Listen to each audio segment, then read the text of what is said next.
A Course in Miracles Workbook, Lesson 25. I do not know what anything is for. This lesson means that even though you think you know what things are for, you may not understand their real purpose. You might believe something is there to make you happy or upset, but the Course teaches that you do not yet see the true meaning behind anything. Your mind often judges quickly and gets confused. This lesson helps you stop guessing and become open to learning the real purpose of everything, which is always to help you wake up to love and peace. Purpose gives things their meaning. Today's ideas explains why things might seem confusing or pointless. You do not know their purpose. Everything exists to help you in the best way. When you understand this, your goals work together and everything you see starts to make sense. This lesson explains why things in life might feel meaningless. We give meaning to things based on their purpose, but we often misunderstand what is truly important. We think our best interests involve meeting physical or emotional needs, but what really matters is learning to forgive. Jesus teaches that if we choose the Holy Spirit as our teacher, every situation becomes a chance to learn and see things differently. Instead of focusing on the body, we focus on the mind, changing our thoughts and how we see the world. The ego uses the world to satisfy its own needs, but the Holy Spirit shows us how to use it to learn forgiveness. By shifting to the Holy Spirit's purpose, we find meaning and learn that forgiveness is the key to true peace. You perceive the world and everything as meaningful in terms of ego goals. This idea is simple. Ego goals are all about keeping yourself feeling special and separate. As you think about your day, notice how much of what you do is focused on meeting your own needs and feeling good. These needs can change how you see the world, making you think you are seeing things clearly when you are not. It is your need to feel special that affects your view of the world. These goals are not really what is best for you because the ego is not the real you. When you believe the ego is who you are, it is hard to understand the true purpose of anything, and you end up using things the wrong way. This lesson is very important. The you Jesus talks about is not your ego, or the part of you focused on your body or feelings, but the decision maker in your mind. By choosing the wrong teacher, we focus on a false self, which makes us see and use everything around us in the wrong way. This creates guilt that feels so big we try to avoid it. That is why it is so important to choose Jesus as our teacher. He helps us face our guilt and see that all our mistakes come from one wrong choice, the choice to separate from love. With Jesus, we can undo that mistake and return to love. When you understand this, you will stop trying to push your goals onto the world and start letting go of them instead. When we understand what we are doing, we will naturally change our goals. This means shifting from an unholy relationship, which is based on guilt and false ideas, to a holy relationship, which is based on forgiveness and truth. This change helps us to let go of guilt and see our relationships in a new, loving way. The goals you have now are mostly about what you think is best for yourself.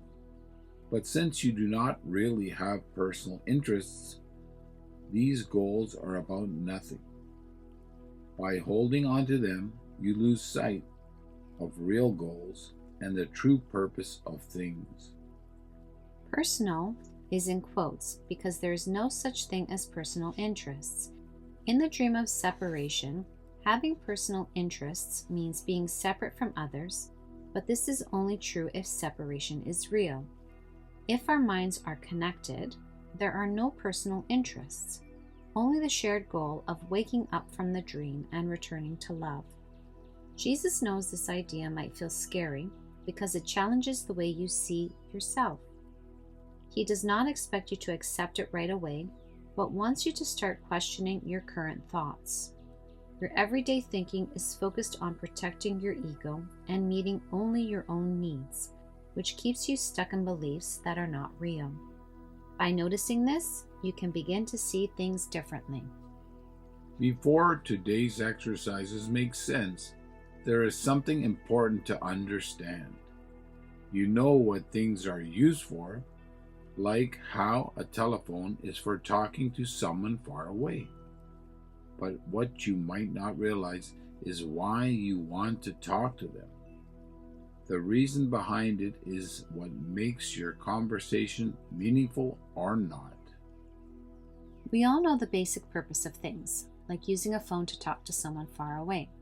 But the deeper purpose is to help us move from focusing on our own needs to thinking about shared goals.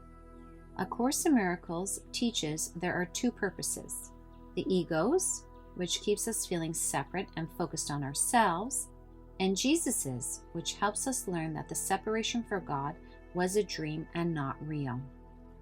It is important to be willing to give up the goals you have set for everything. This is crucial for your learning. The goal you set for everything is to protect your sense of being separate and special. Jesus asks you to let go of this purpose, which feels hard because it threatens the ego. The lesson explains that all illusions, no matter how they seem, serve the ego's purpose of making them feel real. This is why we do not see their true purpose. These lessons help us stop focusing on differences between illusions and instead focus on the difference between the ego's purpose and the Holy Spirit's purpose. To practice this, we need to see that our goals are not good or bad. They just do not have real meanings. Today's idea helps us start to understand this. You will have 6 practice times, each lasting 2 minutes. Begin each one by slowly repeating today's idea. Then look around and focus on anything that catches your eye, no matter what it is or how important it seems. As you look at each thing, say, "I do not know what this chair is for. I do not know what this pencil is for. I do not know what this hand is for." Say this slowly without shifting your eyes until you have finished the statement. Then move on to the next object and repeat the process. Everything we see is like an illusion with no real meaning. The little differences between things do not actually matter, even if they seem important. When we realize this, we can accept the Holy Spirit's purpose, which replaces the ego's false ideas with truth. Now, we can focus on the next step, understanding how our attack thoughts affect how we see the world. I do not know what anything is for. I do not know what anything is for. I do not know what anything is for.